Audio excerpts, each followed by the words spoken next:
Let's move on to the next lesson, strategic networking, where we'll dive into how to build and leverage your network that supports your goals. Today, we're going to dive into the art of strategic networking. Networking helps you build a web of meaningful, intentional relationships that will propel your business forward. We'll break this lesson into 3 parts. First, we'll talk about how to identify the key players in your industry and how to understand how to approach them. Then we'll cover tactics to engage people in a deeper conversation, ensuring you leave a lasting impression. Then we'll explore how to network with intention, creating a long-term, mutually beneficial connection. By the end of this lesson, you'll have the tools to build a network that accelerates your goals. So let's get started.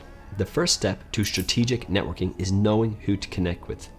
Many people make the mistake of trying to meet everyone, hoping that more connections will lead to more opportunities. But quality always beats quantity. Focus less on the number of business cards you collect and more on finding the right people who can help you achieve your goals. Start by mapping out 3 types of key players that you want to focus on. Gatekeepers are people who can introduce you to the decision maker.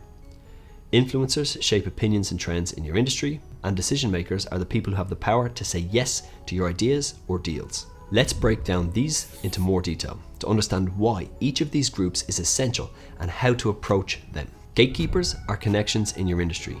They might not be the ones making the final decision, but they do control the access to the decision maker. Treat them very nice. Think about assistants or coordinators or people who are handling schedules, introductions, or the initial filtering of ideas. A lot of people overlook gatekeepers, but they shouldn't. Building a strong relationship with them can be the difference between getting a foot in the door or never being noticed at all. Next, let's talk about influencers. These are people who shape opinions in your industry.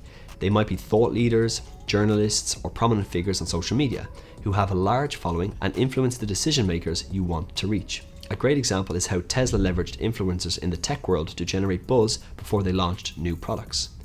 They knew that by getting the attention of influencers, they could reach a broader audience and create excitement that would eventually reach to the decision maker. Finally, you need to connect with decision makers. These are the people who have the authority to say yes to your proposal, whether it's closing a deal, approving a partnership, or hiring for a project. But there is a catch.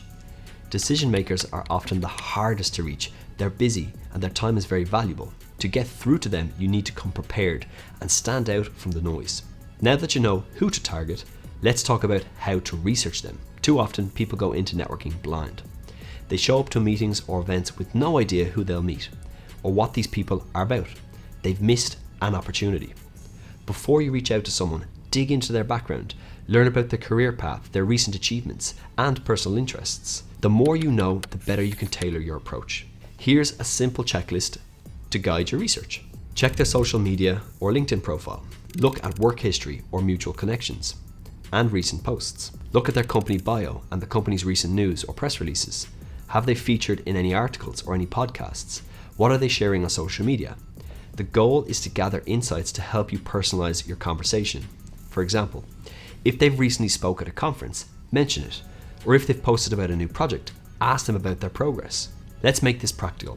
Imagine you're reaching out to a potential partner. Instead of sending a generic message, you could say, "Hi, I saw your recent article on fintech innovation, particularly the insight about the role of AI in optimization trading strategies. It got me thinking about a project we're working on that aligns with your mission. I'd love to get your thought on that." This approach shows you've done your homework and it makes your message more likely to be noticed and appreciated.